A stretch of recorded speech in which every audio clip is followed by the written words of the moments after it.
ભેસાણ શહેરમાં શ્રી રામ યુવા ગ્રુપ દ્વારા આયોજિત ગણેશ મહોત્સવમાં ખાસ પ્રસંગ યોજાયો હતો। ગણેશ ચતુર્થીના 5મા દિવસે ગુજરાતના લોકગાયિકા પૂજાબા ચૌહાણે મહાઆરતીમાં ખાસ હાજરી આપી હતી। જૂનાગઢ રોડ પર બિરાજમાન ગણેશજીની આરતીમાં ભાગ લેવા માટે શ્રી રામ યુવા ગ્રુપ દ્વારા તેમને મુખ્ય અતિથિ તરીકે આમંત્રિત કરવામાં આવ્યા હતા। આ પ્રસંગે મોટી સંખ્યામાં હિન્દુ ધર્મપ્રેમીઓએ હાજર રહીને આરતીનો લાભ લીધો હતો અને સૌની સુખ શાંતિ માટે પ્રાર્થના કરી હતી। પૂજાબા ચૌહાણે ગ્રુપના સુંદર આયોજનની પ્રશંસા કરી હતી। કાર્યક્રમના અંતે શ્રી રામ યુવા ગ્રુપના પ્રમુખે પૂજાબાનો અને આ કાર્યક્રમની માહિતી લોકો સુધી પહોંચાડનાર અબતક ચેનલનો આભાર માન્યો હતો। આ આયોજનથી સમગ્ર વિસ્તારમાં ભક્તિમય માહોલ છવાયો છે।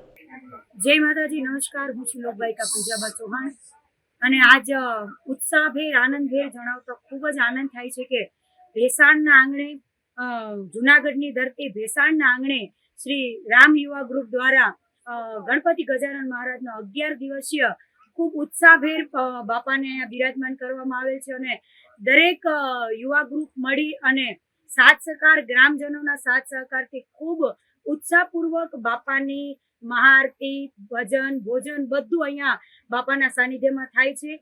અને ગણેશ ચતુર્થીના 5મા દિવસે એટલે કે આજે અમને શ્રી રામ યુવા ગ્રુપ દ્વારા ભેસાણના આંગણે જે મહાઆરતીનો લાવો મળ્યો છે, રામ યુવા ગ્રુપનો હું ખૂબ ખૂબ આભાર માનું છું અને આજે અમે બાપાની આરતી કરી અને ધન્ય અનુભવીએ છીએ। દેશવાસીઓને એટલો જ સંદેશો આપવા માંગીશ, કારણ કે આપણા ભારત દેશની ધરતી ભક્તિની ધરતી છે, સાધુ સંતોની ધરતી છે, માँ જગदम्बाओની ધરતી છે। કારણ કે यारो मेरी इतनी पहचान लिख देना कि मैं मर जाऊं तो कफन के चारों कोनों में हिंदुस्तान लिख देना।